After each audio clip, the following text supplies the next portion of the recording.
तो बच्चों, अब हम पगड़ी इस कविता का अर्थ समझते हैं। इस कविता में कवि ने पगड़ी का वर्णन किया है। मैली यानी कि गंदी, पगड़ी यानी कि सर पर लपेटकर बांधने वाला कपड़ा। मैल यानी कि गंदगी। नौकर ने गंदी पगड़ी को इतना ज़्यादा रगड़ा कि पगड़ी फट गई। नौकर ने गंदी पगड़ी को रगड़ कर धोया और पगड़ी फट गई, लेकिन उसका मैल पगड़ी पर ही रह गया। हट्टी कट्टी यानी कि मोटी। यहाँ पर देखो बच्चों, ये है हट्टी कट्टी मोटी तगड़ी मालकिन।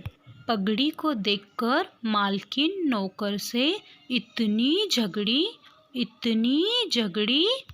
बहुत ज़्यादा झगड़ी। इसलिए नौकर ने फिर से पगड़ी को रगड़ कर धोया और तर गया मैल और तर गई पगड़ी। तर जाना इस शब्द का अर्थ है पूरी तरह से मुक्त होना। नौकर ने फिर से रगड़ को पगड़ी को धोया, इसलिए मैल और पगड़ी दोनों ही पूरी तरह मुक्त हो गए। यानी कि मैल भी चला गया और पगड़ी भी पूरी तरह फट गई। तो बच्चों, इस कविता में हमें बताया गया है कि नौकर ने पगड़ी रगड़ कर धोई और पगड़ी फट गई, मैल नहीं निकला। नौकर से मालकिन ने बहुत झगड़ा किया, इसीलिए नौकर ने फिर से पगड़ी को रगड़ कर धोया और पगड़ी का मैल भी चला गया और पगड़ी भी फट गई। तो बच्चों, कपड़े को बहुत ज़्यादा रगड़ने से फट जाता है, इसीलिए उसे संभाल कर धोना चाहिए। अब हम इस कविता के कठिन शब्द पढ़ते हैं। मैली यानी कि गंदी, पगड़ी यानी कि सिर पर लपेटकर बांधने का कपड़ा, मैल यानी कि गंदगी, हट्टी कट्टी इस शब्द का अर्थ है मोटी ताज़ी, तर जाना इस शब्द का अर्थ है पूरी तरह से मुक्त हो जाना। तो बच्चों, ये थे इस कविता के कठिन शब्द। कठिन शब्दों के बाद अब हम प्रश्न उत्तर की ओर बढ़ते हैं। प्रश्न पहला, मालकिन ने मैली पगड़ी खूब रगड़ी। मालकिन ने नौकर से मैली पगड़ी को खूब रगड़ने को कहा। तुम इन चीज़ों को किससे साफ करोगे?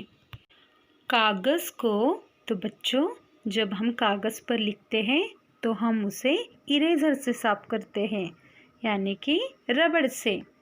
बर्तन।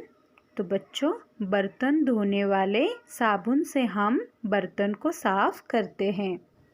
पत्ते हम पानी से साफ करते हैं।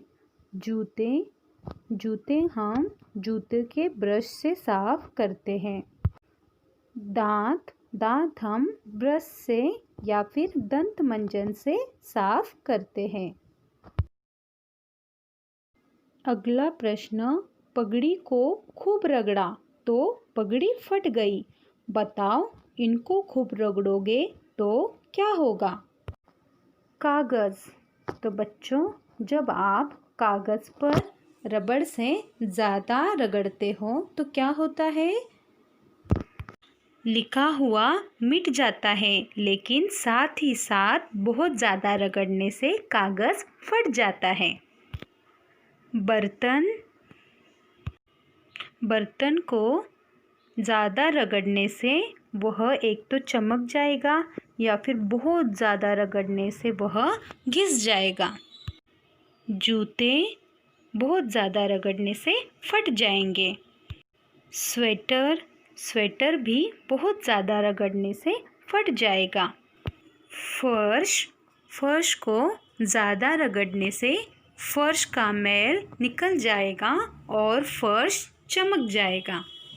तो बच्चों, इस तरह आपको पगड़ी इस कविता के प्रश्न उत्तर लिखने हैं।